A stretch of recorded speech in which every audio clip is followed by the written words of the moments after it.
Have you ever found something that had no right to exist? Not something strange, not something weird, something that was simply impossible, something that made your brain go quiet because it had no category for what your eyes were showing it. That happened to me, and it didn't happen once. It happened over and over again across 18 months, in the cold dark water off the coast of Vancouver Island. My name is Renata Hollis. I am 34 years old. I grew up in Campbell River, British Columbia, about 2 hours north of Nanaimo on the island's eastern coast. I know this coastline the way most people know their own kitchen. I know where the tide pulls hard in the morning. I know which coves go still at low tide and which ones never do. I know the smell of the water before a storm rolls in from the Pacific. I know the sound the rocks make when the surf pulls back across them. This place is in my bones. For the past 6 years, I have worked as a Marine Patrol officer with the Canadian Coast Guard Auxiliary. Before that, I spent 3 years as a volunteer with a local search and rescue unit that covered both land and water operations along the northern stretch of the island. I have my rescue diver certification. I have my small vessel operator license. I have logged over 400 hours of open water patrol. I have pulled people out of the ocean. I have also twice recovered bodies. I tell you this not to impress you. I tell you this so you understand that I am not someone who scares easily. I am not someone who imagines things. When I see something, I write it down. I take photos when I can. I measure. I document. I follow the procedure. That is my job. That is who I am. So when I tell you what I found, I need you to understand that I tried every normal explanation first. I tried for months. I talked to marine biologists. I talked to geologists. I talked to my supervisor twice and then a third time after things got worse.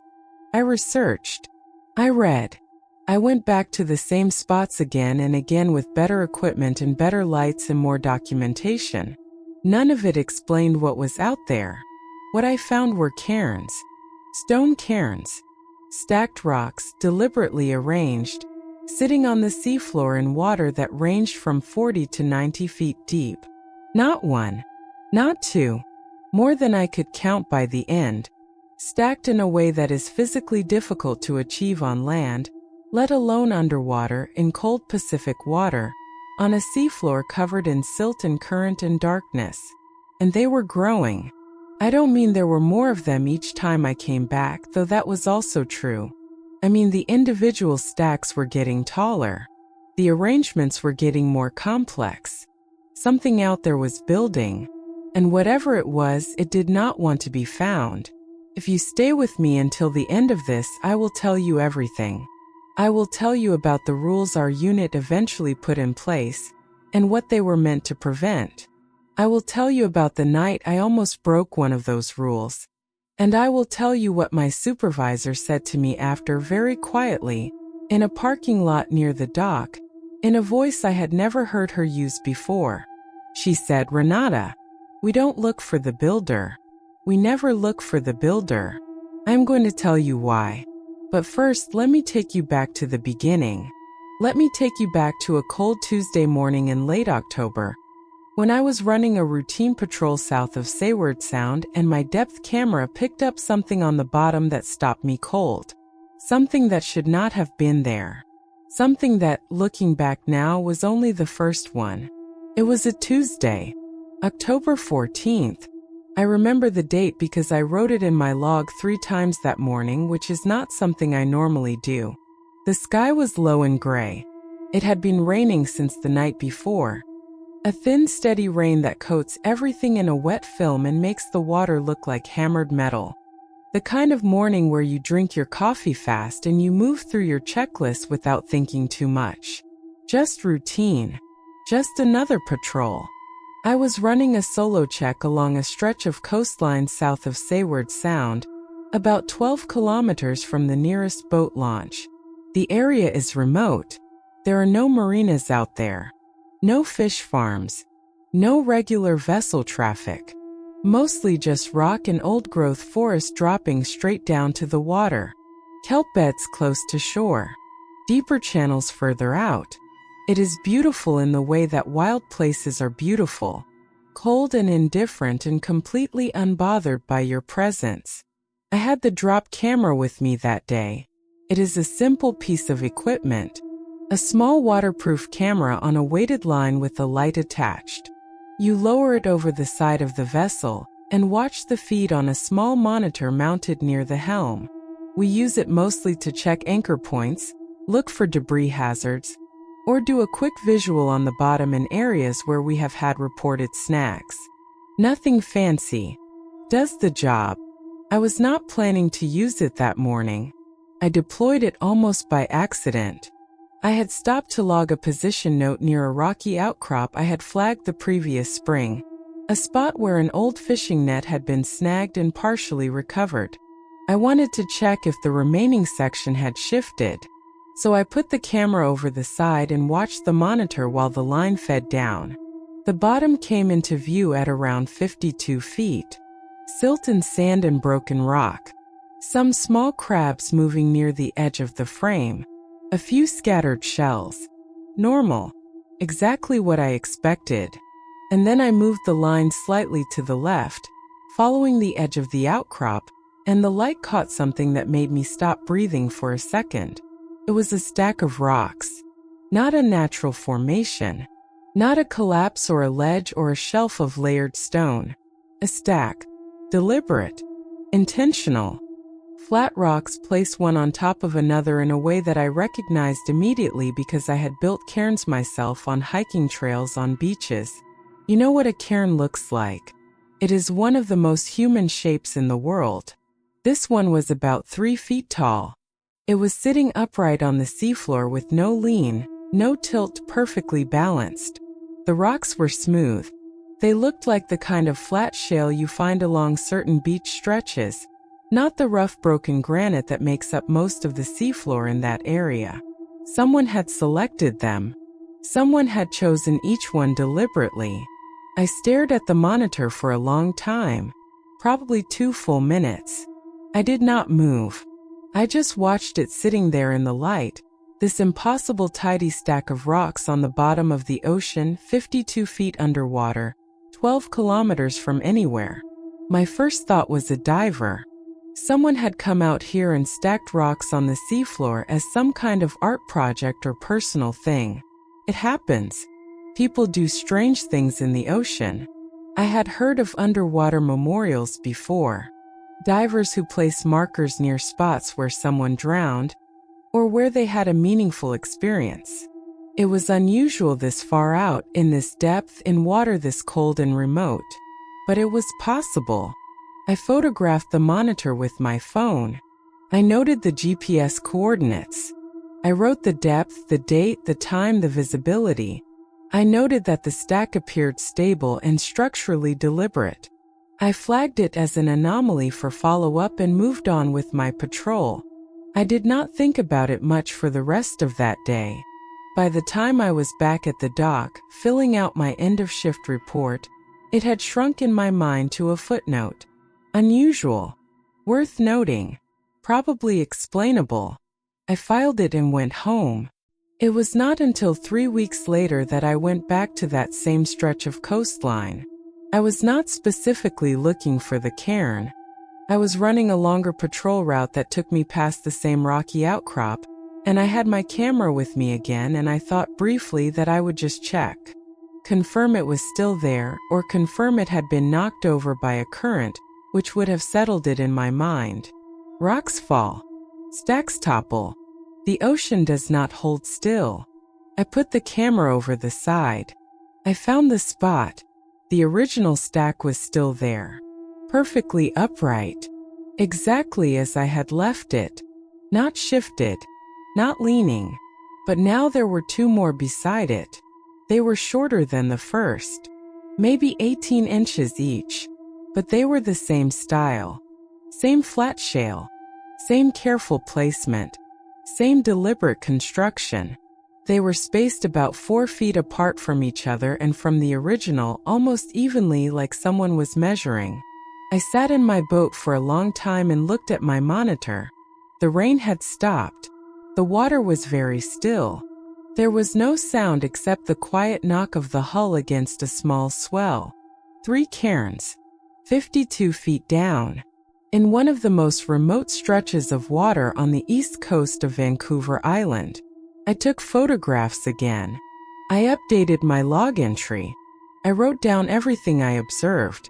And this time, when I filed my report at the end of the day, I flagged it differently.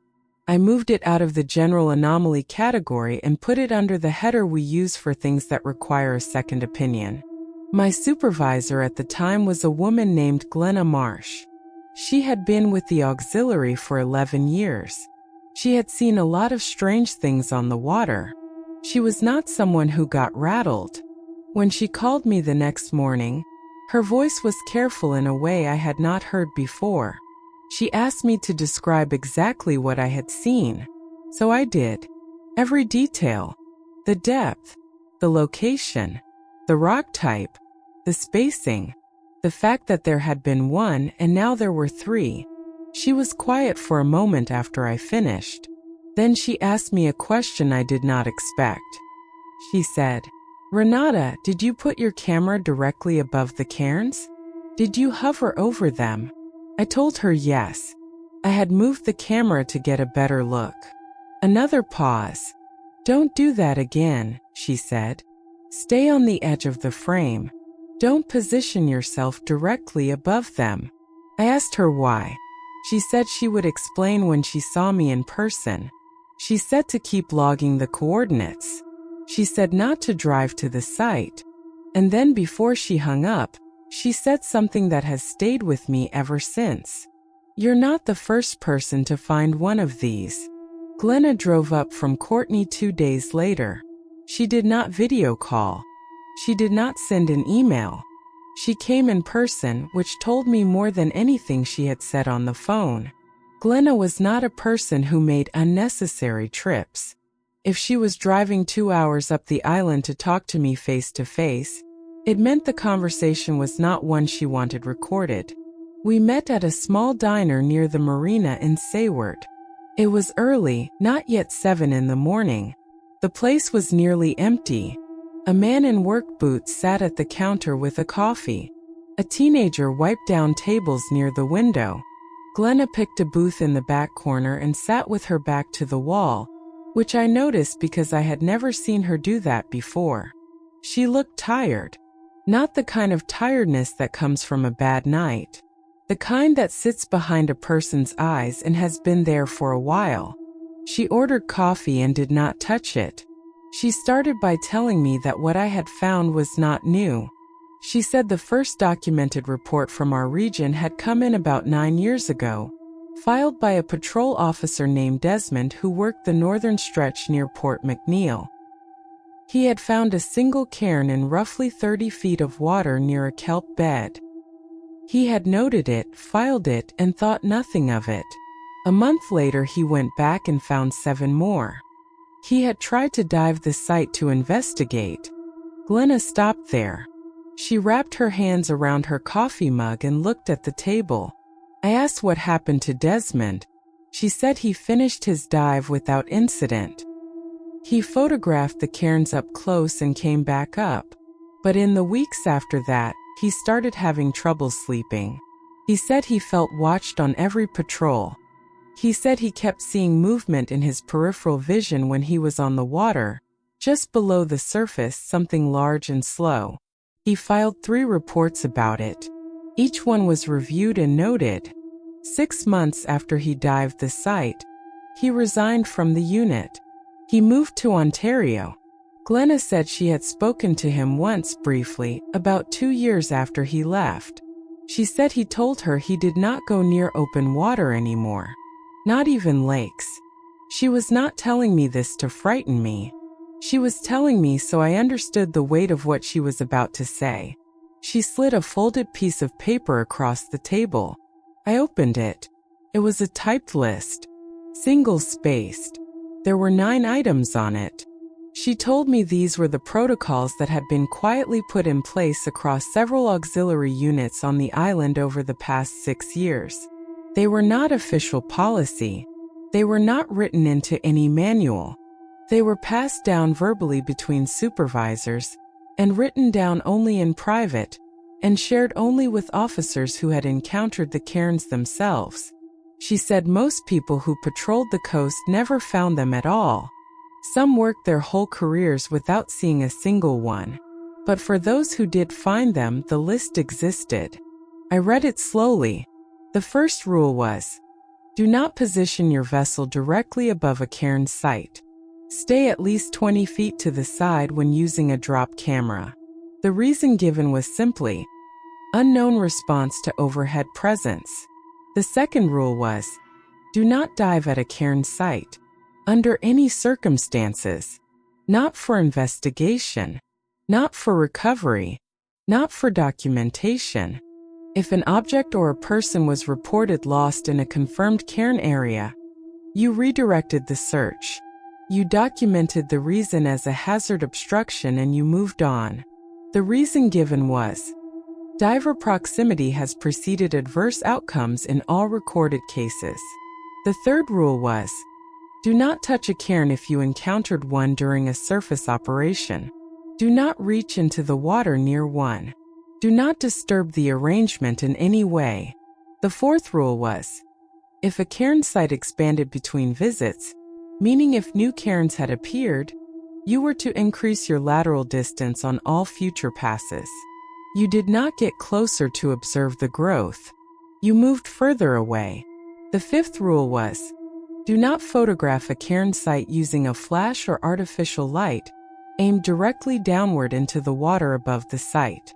The drop camera with its attached light was permitted but angled, never directly overhead. The sixth rule was, do not return to a cairn site alone after dark. Day patrols only. If you were on a night patrol and your route took you near a known site, you rerouted. The seventh rule was, do not discuss the sites on any radio channel or digital communication. In person only. Written notes to be kept in personal logs, not filed in the main system. The eighth rule was, if you observed any movement near a cairn site, either on the surface or visible through the camera, you ended the observation immediately. You did not watch. You did not try to identify what you had seen. You logged wildlife disturbance in your report, and you left the area. The ninth rule was the shortest. It was also the one that kept me awake for the next several nights. It said, if something surfaces near your vessel at a cairn site, do not look at it directly. Avert your eyes. Leave the area at normal speed. Do not accelerate. Do not show alarm. I read that 3 times. Then I looked up at Glenna and asked her what that meant. What were we talking about? What was surfacing? She picked up her coffee for the first time. She took a slow sip. She set it down. She said that in the 9 years since Desmond's report, there had been 11 documented encounters at cairn sites across Vancouver Island's coastline. 7 of those encounters involved the officer seeing something in the water that they could not identify. Something large. Something that appeared to rise from the area of the cairns and approach the surface near the vessel. In 4 of those cases, the officer had looked directly at whatever it was. All 4 of those officers had left the auxiliary within a year. 2 of them stopped working entirely. 1 had a breakdown that her family attributed to work stress. 1, Glenna said quietly, was still not doing well. The 3 officers who had averted their eyes and left calmly had continued working. All 3 were still active. All 3 reported that the feeling of being watched eventually faded after a few months, as long as they kept their distance from the sites. I asked Glenna what she thought it was. She shook her head. She said she did not speculate on that. She said the protocols were not designed to explain the thing. They were designed to protect the people who found it. I asked if anyone had ever reported the cairns to marine biologists, to the Department of Fisheries. To anyone outside the auxiliary, she said yes. Early on, one report had been passed along to a researcher at the University of Victoria who studied deep-sea formations on the Pacific coast. He had come out once to look at the site. He had reviewed the camera footage. He had said he had no explanation for the formations and that further study would require a dive team. The dive team was never sent. Glenna said the researcher had called her twice after his visit. The first call was professional, curious. He was interested. The second call, about 3 weeks later, was different. He had called late in the evening. He said he had been thinking about the footage. He said something about the spacing of the cairns bothered him. He said it looked like a measurement, like whoever built them was marking distances between fixed points. He said, "Whatever is doing this, it's not doing it randomly. It knows the shape of that seafloor." That was the last time he contacted the unit. Glenna paid for the coffee. She stood up and put on her jacket. Before she left, she looked at me and said something I have thought about nearly every day since. She said, "You're a good officer, Renata. You're careful and you're calm, and that's why I'm telling you all of this instead of just telling you to reroute your patrols. But I need you to understand something. These rules are not about understanding what's out there. We've stopped trying to understand it. These rules are about making sure it doesn't notice you." She walked out of the diner. I sat there for a long time after she left. The teenager was still wiping tables. The man at the counter had ordered eggs. Outside the window, the water was flat and silver and completely still. I folded the list and put it in my jacket pocket. I have carried it with me on every patrol since. Winter came early that year. By mid-November, the mornings were dark until almost 8 and the water temperature had dropped enough that spray hitting your face felt like small sharp needles. The days were short. The patrols were quieter. Most of the recreational boat traffic had disappeared for the season, and the commercial vessels that moved through the area kept to their lanes and their schedules. The coast settled into the kind of stillness that only happens in winter, when even the birds seem to pull back from the water. I kept running my patrols.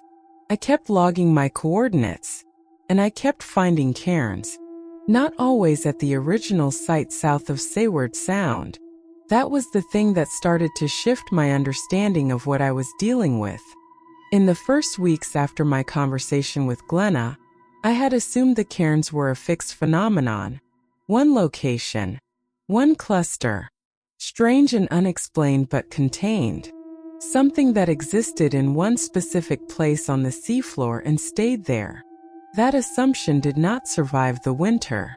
The second site I found was about 7 kilometers north of the first, tucked into a narrow channel between two rocky points that I passed maybe once every 2 weeks on my longer patrol routes.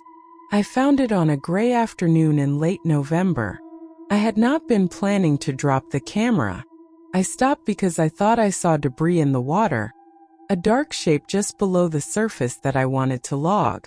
I put the camera over the side to check. The debris was a dead kelp cluster. Nothing unusual.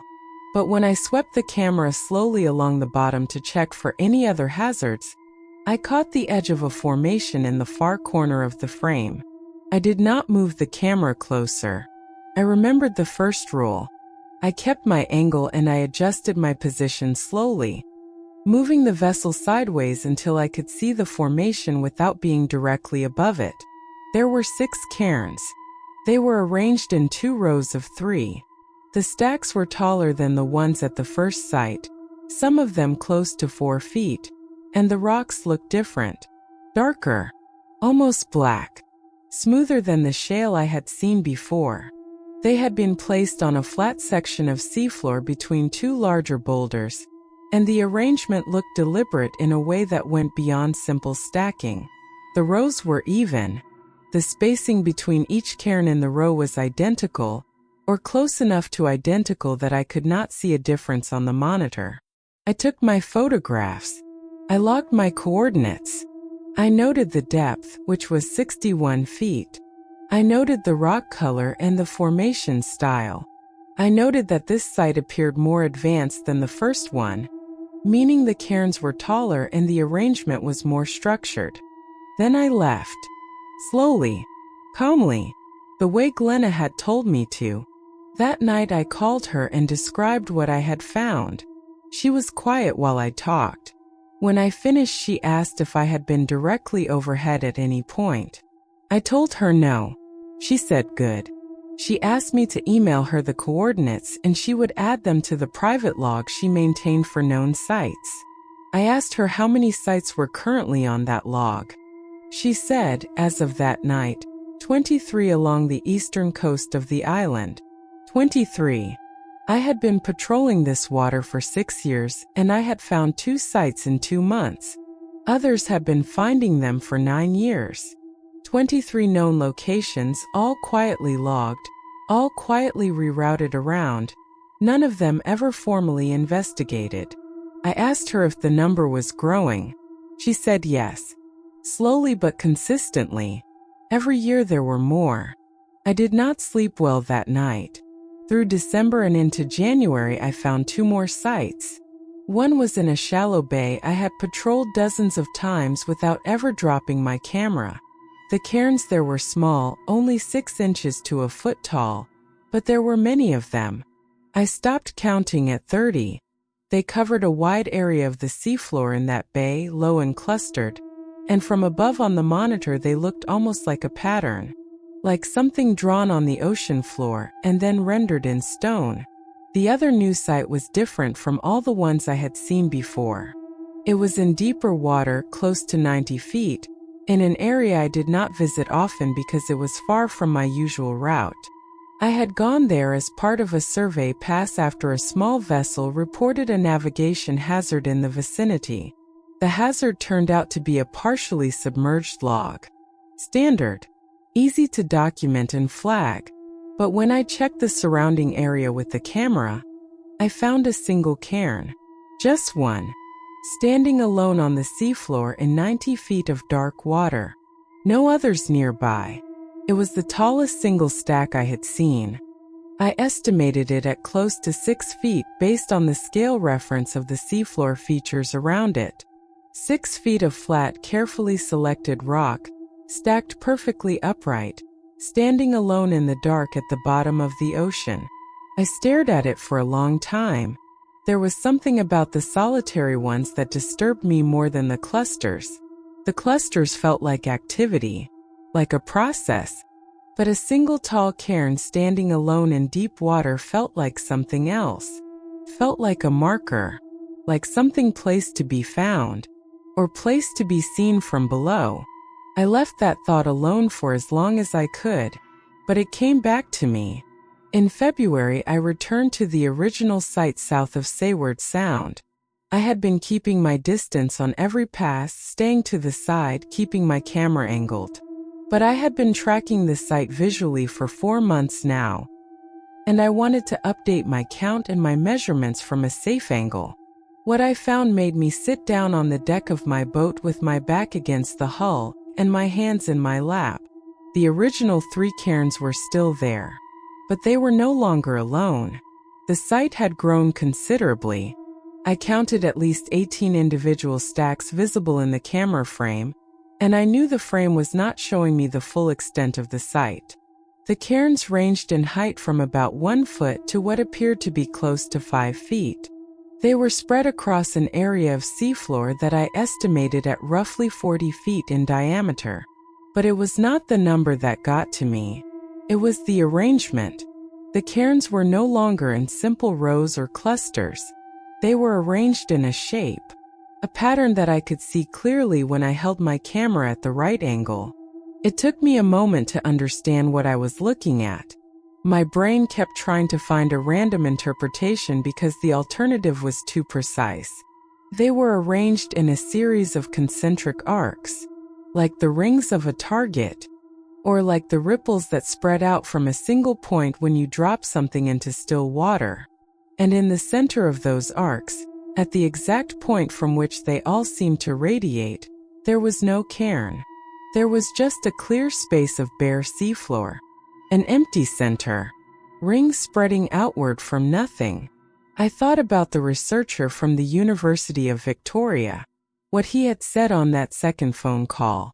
That it looked like a measurement. That whatever was building them knew the shape of the seafloor. I looked at those concentric arcs on my monitor.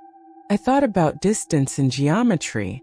I thought about choosing a center point and building outward from it with precision. I thought about what might be standing at that center point when no one was watching. I pulled my camera up. I started my engine. I left. That night I called Glenna again. I described what I had seen. The arcs. The empty center. The scale of how much the site had grown. She listened to everything. Then she said, "Renata, I need you to increase your distance on that site. Don't drop your camera there anymore. Log the coordinates on every pass but don't observe. Just note that you passed it and keep moving." I asked her why specifically now. What had changed? She said the arc formation was new. She had not seen it at any other site. She said she did not know what it meant. But she said that in every case she had tracked over the years, increased complexity in the formation had preceded increased activity near the surface. I asked her what she meant by activity near the surface. She said the sightings, the movement in the water, the thing that the 8th and 9th rules were written for. She said, "Whatever is down there, the more elaborate the structure gets, the closer it seems to come up." I closed my eyes. Outside my window the water was black and still, and the lights on the far shore were very small. I told her I understood. I kept my distance after that. For about 6 more weeks. There is a particular kind of loneliness that comes with knowing something you cannot share. I want to be clear about that before I describe what the next 2 months did to me. I am not a dramatic person. I do not catastrophize. I have worked in emergency response long enough to know the difference between a real threat and anxiety. I know how to stay level. I know how to compartmentalize. Those skills are part of the job and I have spent years developing them. But there is a difference between managing fear in the moment and carrying a secret for weeks on end with almost no one to talk to about it. The first is a professional skill. The second is something else entirely. The second wears on you in ways that are slow and quiet and hard to name until you are already deep inside them. I could not tell my friends. I could not tell my family. My mother lived 40 minutes south in Campbell River and called me every Sunday, and I talked to her about the weather and the news and whatever she had been watching on television. I sat on my couch with the phone against my ear and I listened to her voice, and I thought about concentric arcs on the seafloor, and I said nothing. I could not post about it. I could not write about it anywhere that connected to my real name. Glenna had been very clear about that. Not out of bureaucratic caution. Out of something that felt more immediate than that. The way she said it was not the way a supervisor reminds you of policy. It was the way a person speaks when they believe the boundary matters. The only person I could talk to was Glenna. And Glenna, for all her steadiness, was careful about how much she engaged. She answered my calls. She listened. But she did not offer speculation, and she did not comfort me with explanations that she did not have. She was honest about the limits of what anyone knew. I respected that. But it also meant that every conversation with her ended in the same place. In the same quiet acknowledgement that we were watching something we did not understand and choosing deliberately not to pursue it. I started having trouble on the water. Not fear exactly. It was more subtle than fear. It was a heightened awareness that began to tip over into hypervigilance. I found myself checking the surface constantly during patrols. Not because I expected to see something, just because my eyes kept going there. Every shadow below the surface, every dark shape in the kelp, every slight disturbance in the water that could have been a current or could have been something moving. My brain had started treating the ocean differently.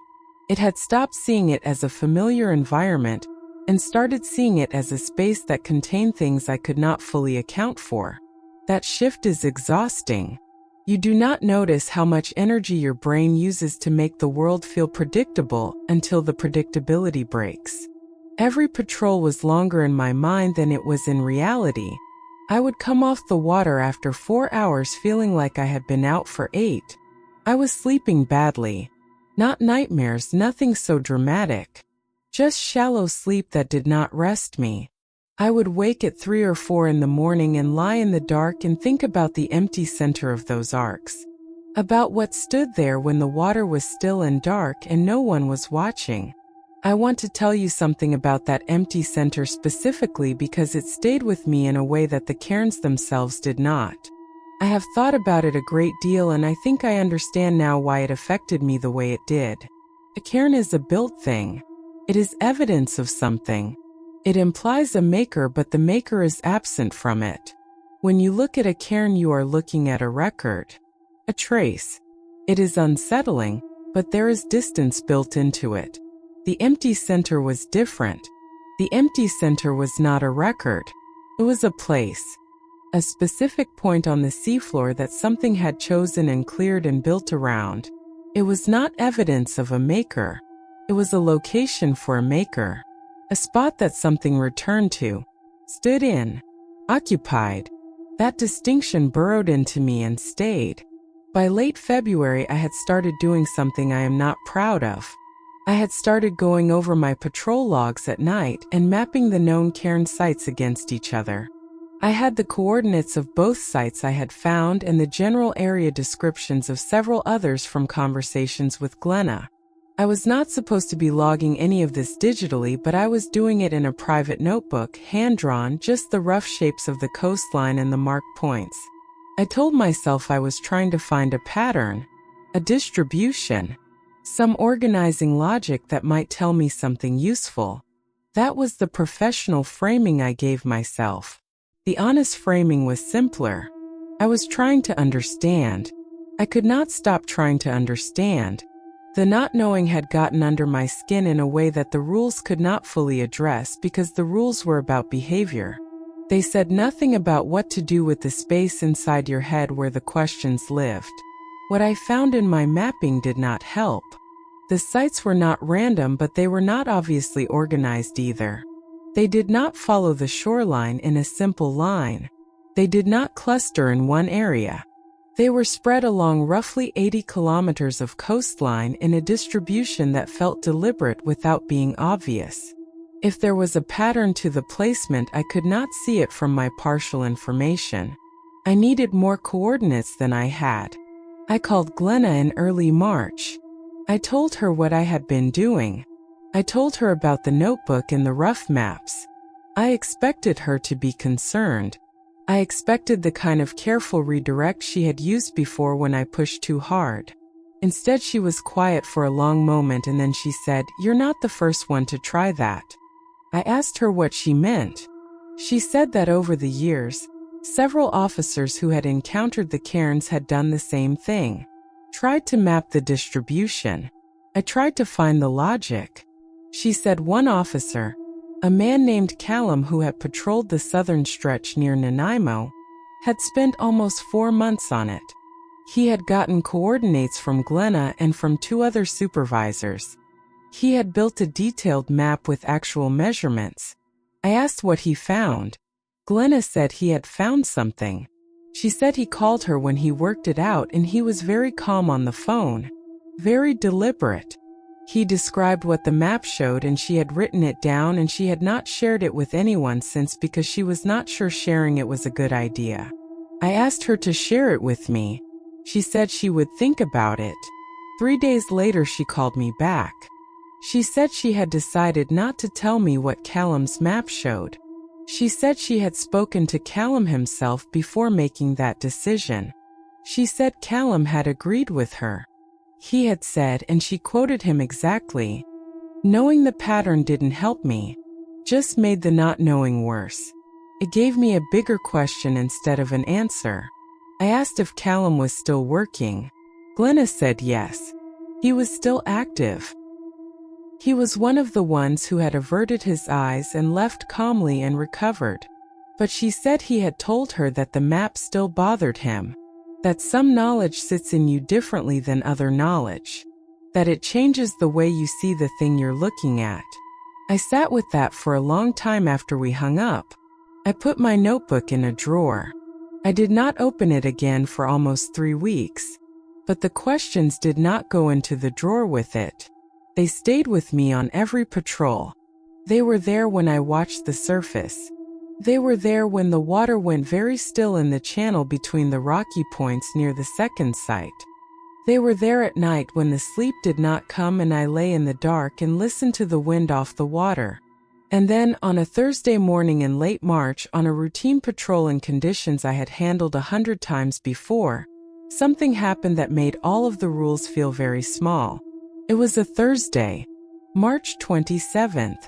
The weather was calm by Vancouver Island standards, which means the wind was low and the swell was manageable and the visibility was decent. Not a good day exactly, just a workable one. The kind of day where you move through your route without much resistance and you are home before dark. I was running a standard patrol arc that took me north along the coast before looping back south toward the marina. My route that morning passed within about half a kilometer of the original Cairns site south of Seward Sound. I had been keeping my distance on that site for 6 weeks as Glenna had asked. I did not drop my camera. I did not slow down. I logged the coordinates as I passed and kept moving. That was the plan. What changed it was the sound. I know how that sounds. I know it is the kind of detail that is easy to dismiss. But I want to be precise about it because I have gone over it many times and I do not think I imagined it. I am certain I did not imagine it. It was a low sound. Very low. Below the register where you would normally call something a sound. It was more like pressure. A vibration that I felt in my chest and in my back teeth before I actually heard it with my ears. It lasted maybe 4 seconds. Then it stopped. I have heard boat engines at a distance. I have heard the deep resonance of large commercial vessels passing through the channel. I have heard whales. I grew up on this water and I know what it sounds like when something large moves through it. This was not any of those things. I cut my engine. I know that was not the right decision. Rule 6 said no stopping near a known site. Rule 8 said if you observed anything unusual you left immediately. I knew the rules. I had carried that folded list in my jacket for months. But the sound had been so unexpected and so strange that my hand went to the throttle before my brain had fully caught up, and by the time my thinking mind engaged the engine was already off and the boat was sitting still in the water. The silence after the engine cuts is always very complete on the open water. You notice things you cannot hear over the motor. Small things. The water against the hull. Birds far off. Wind in the trees on the shore. I heard none of those things. The water around my vessel was completely silent. Not quiet. Silent. The small chop that had been moving across the surface when I was running had gone flat. The water was a perfect unbroken gray in every direction. No movement. No sound. Like someone had pressed pause on the ocean. I stood at the helm and I did not move. I want to tell you what I felt at that moment because I think it matters. It was not panic. It was not the fast, sharp fear of a sudden threat. It was something slower and deeper than that. It was the feeling of being in the presence of something very large that was aware of you. Not threatening. Not aggressive. Just aware. The way you might feel standing very close to an enormous animal that has not yet decided what you are.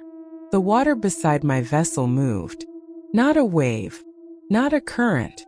A displacement. Like something large shifting its position directly below me. The hull rocked once, gently, as if something had passed underneath. Then it went again. My eyes went to the water. I caught myself. Rule 9. If something surfaces near your vessel at a Cairns site, do not look at it directly. Avert your eyes. I turned my head away. I looked at the instrument panel.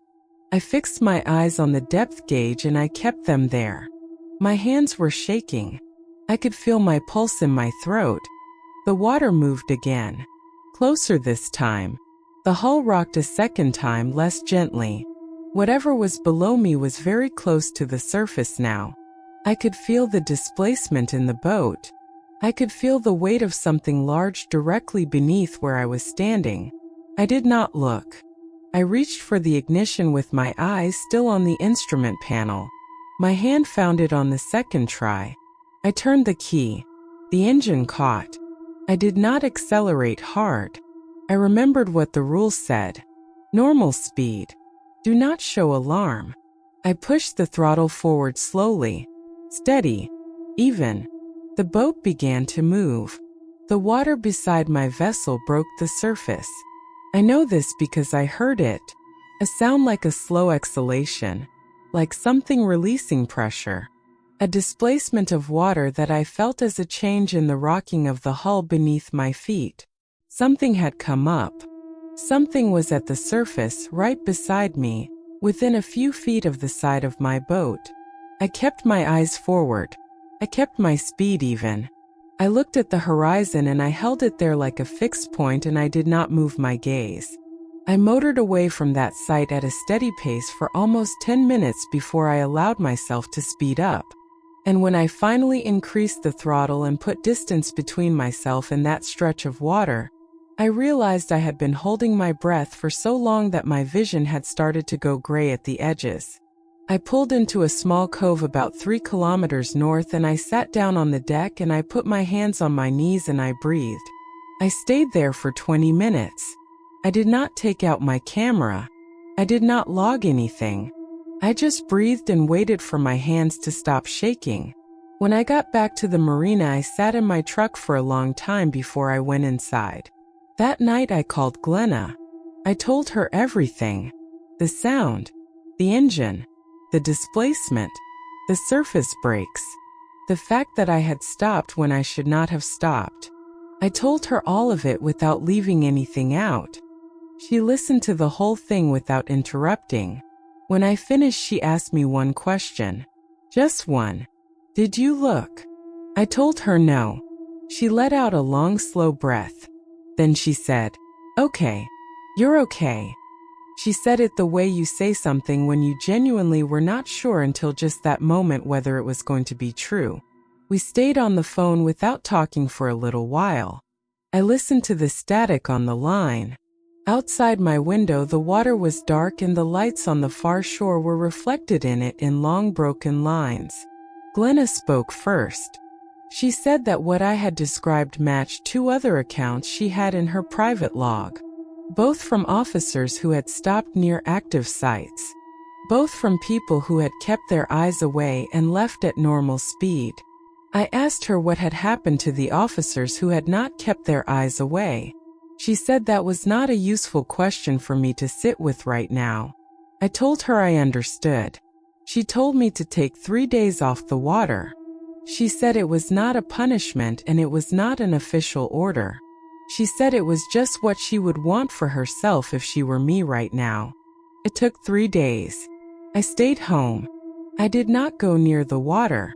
I cooked meals I did not really taste and watched television I did not really follow and slept in fragments and woke in the dark and lay still until the light came back. On the 4th day I went back to work. I have not stopped near a Cairns site since. It has been 14 months since that Thursday in March.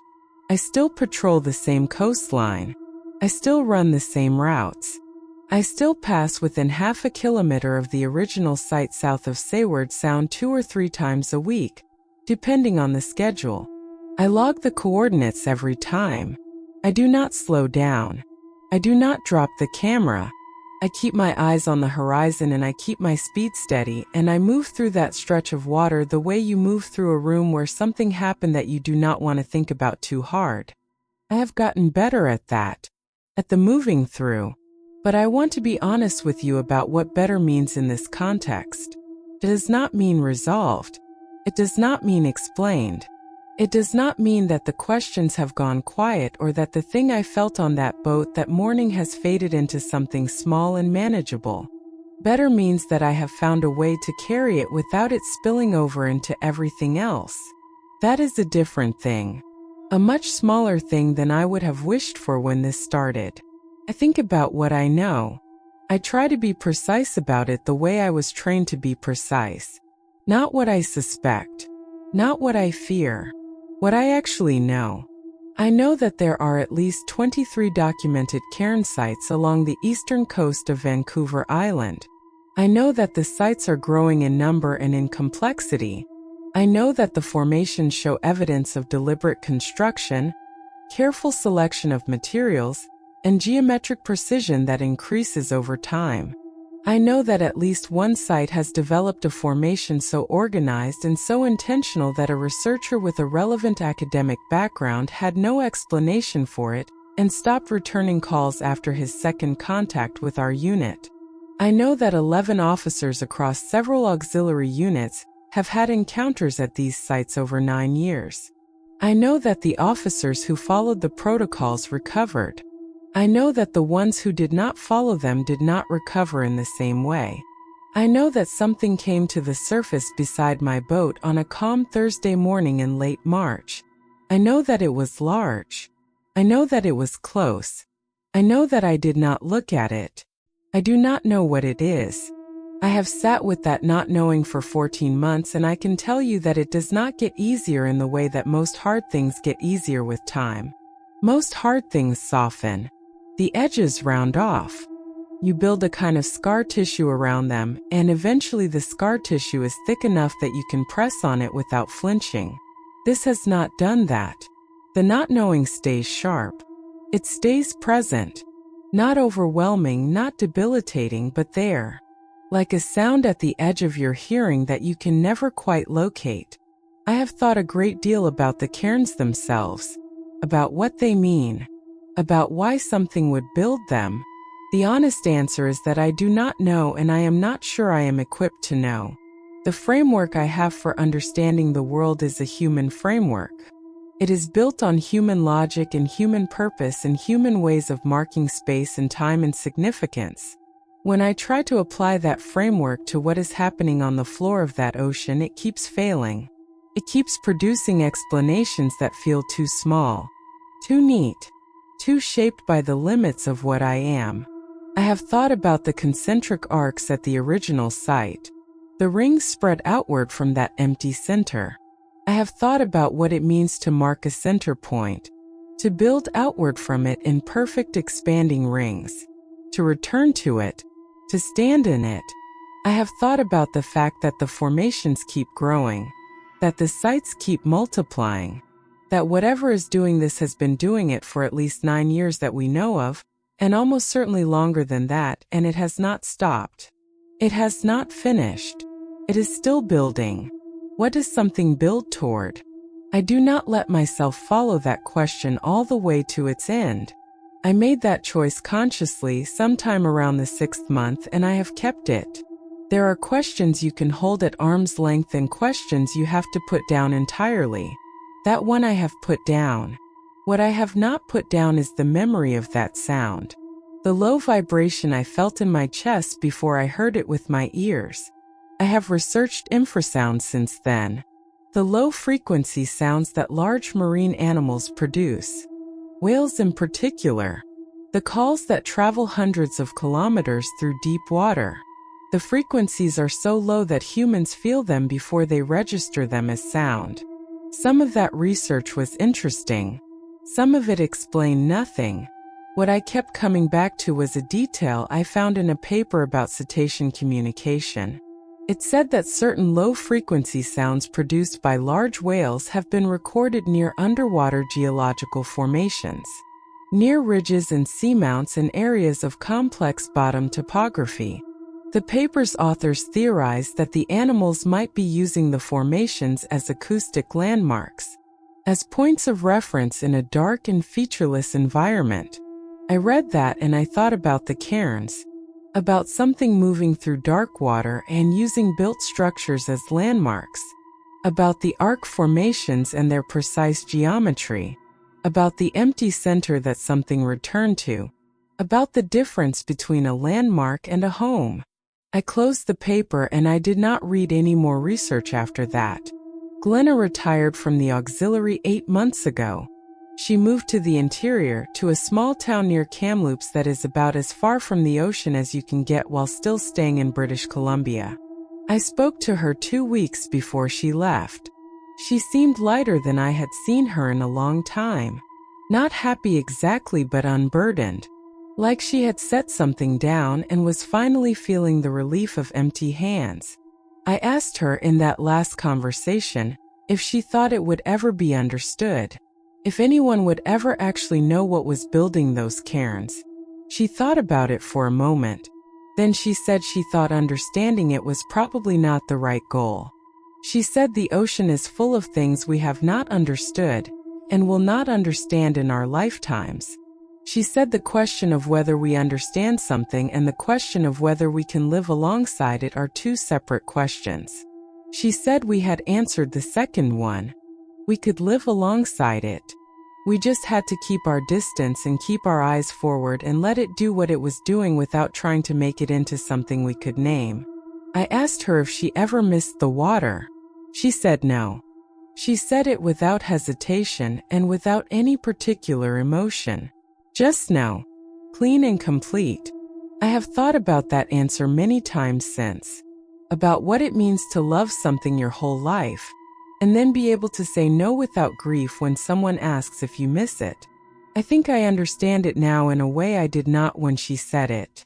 There are days on the water when everything is ordinary and bright, and the job is exactly what it always was, and I feel nothing except the ordinary satisfaction of work done well in a place I know and love. Those days are still most days. That is important to say. Most days are still most days. And then there are the days when I pass that stretch of water south of Seward Sound and the surface goes very still for just a moment and the air feels different and something in me goes quiet in a way that is not quite calm and not quite fear but lives in the space between them. On those days I keep my eyes on the horizon. I keep my speed steady. I log the coordinates and I move on. It is early May now. The mornings are getting longer. The light comes back earlier each day and stays later, and the water has shifted from its winter gray into something softer. A blue-green that catches the light differently than it does in the cold months. The trees along the shore are fuller. The birds are back. The coast is waking up in the way it does every spring, slow and certain, indifferent to everything that happened while it was dark. I was out this morning. Routine patrol. North Arc first, then the loop south. For hours on the water. Calm conditions. Light wind from the northwest. Visibility is good. I passed the original site at 8:47 in the morning. I know the time because I log it every pass now without thinking. My hand goes to the log automatically. Coordinates. Time. Conditions. Distance maintained. It is muscle memory now. As natural as checking my fuel gauge. The water above that site was flat and silver in the early light. There was a thin mist sitting just above the surface, the kind that burns off by mid-morning but lingers in the low hours. It made the water look softer than it is. It made it look like something you could rest on. I did not slow down. I did not look for long. I logged my note and I kept my speed and I moved through that stretch of water the way I have moved through it dozens of times now. But this morning, just as I cleared the far edge of the site area, I noticed something on the surface. It was small, easy to miss. A single flat stone, dark and smooth, sitting on top of the water. Not floating the way debris floats, bobbing and tilting with a small movement of the surface. Sitting, still. Level, like it had been placed there. I did not stop. I noted it in my log. A single flat stone on the surface. Approximate diameter 10 centimeters. Dark gray, possibly shale. Position noted. Photograph taken from a moving vessel. I kept going. I have been thinking about that stone all day. I have been thinking about the weight of flat shale and the surface tension of cold Pacific water, and whether there is any natural explanation for a smooth flat stone sitting motionless on the surface of the ocean on a calm morning. I have been thinking about the difference between something rising and something being offered. I have been thinking about the cairns in their concentric arcs and their empty center and the way things that are built keep building until they are finished, until they have reached whatever they were always reaching toward. I have been thinking about the fact that in 14 months the formations have grown larger and more complex and more numerous, and have not once shown any sign of stopping. I have been thinking about Glenna in her town near Kamloops, far from the water with her empty hands. I drove home from the marina this evening along the coast road. The sun was going down over the island's western mountains, and the light was coming through the trees in long gold bars across the road. The water was visible through the tree line. It's dark now. Still, the mist had come back with the cooling air, and it sat low on the surface and made the boundary between water and sky soft and uncertain. I pulled over for a moment. I sat with my engine running and I looked at the water through the trees. This coast is in my bones. I said that at the beginning and it is still true. It will always be true. I grew up listening to this water. I learned to read its moods before I learned to drive. I know what it looks like angry, and what it looks like generous, and what it looks like in the thin silver light of a winter morning, when nothing is moving and the world feels paused. I know what it looks like when it is holding something. I sat there for a few minutes. The light faded. The water got darker. The mist thickened slightly over the surface and the far shore disappeared into it until there was just gray water and gray sky and no clear line between them. Then I put the truck in gear and I drove home. I made dinner. I fed the cat. I sat at my kitchen table with a cup of tea and I listened to the quiet of the house, and outside the window the night was very dark and the water was out there somewhere in it, doing what it always does, indifferent and patient and full of things I will never see. I thought about the stone on the surface this morning, sitting still, level, placed. I thought about how long it takes to build something. How long it takes to build something large enough and deliberate enough and precisely enough arranged that the shape of it can be read from above, from the surface, by something looking down, or from below, by something looking up. I finished my tea. I washed the cup. I turned off the kitchen light. I went to bed. Outside the water was still. It is always still now when I notice it. That is the part one think about most in the quiet before sleep comes. Not the cairns. Not the sound I felt in my chest. Not the displacement of water beside my hull on a calm Thursday morning. Just the stillness. The way the water goes quiet sometimes in a way that has nothing to do with wind or tide. The way the silence settles over a specific stretch of coast like something holding its breath. Like something waiting. I do not know what it is waiting for. I am not sure I want to. 3 weeks after I wrote everything you just read, I got a message from a Coast Guard officer named Petra Sandvik. She works the northern stretch near Port Hardy, about 150 kilometers up the island from my patrol area. We had met once at a training session in Campbell River 2 years ago. We were not close. We had exchanged contact information the way you do at those things and then mostly not used it. Her message was short. She said she had heard through someone in the auxiliary network that I had experience with unusual bottom formations in my patrol area. She said she wanted to talk.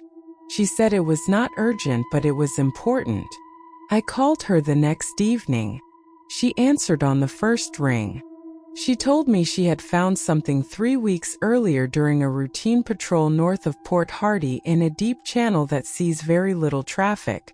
She had been using her drop camera to check a reported debris hazard. The hazard had turned out to be nothing. But while she had the camera in the water, she had swept the surrounding area and found a formation on the seafloor. I asked her to describe it. She said it was a series of stacked rocks. Flat stones, very precisely arranged. She said there were a lot of them. She said the arrangement was complex. I asked her how deep. She said 80 feet. I asked her if she had been directly overhead. A pause. Then yes. She had moved the camera to get a better look. She had positioned herself directly above the formation. I closed my eyes. I asked her how long ago that was. She said 3 weeks.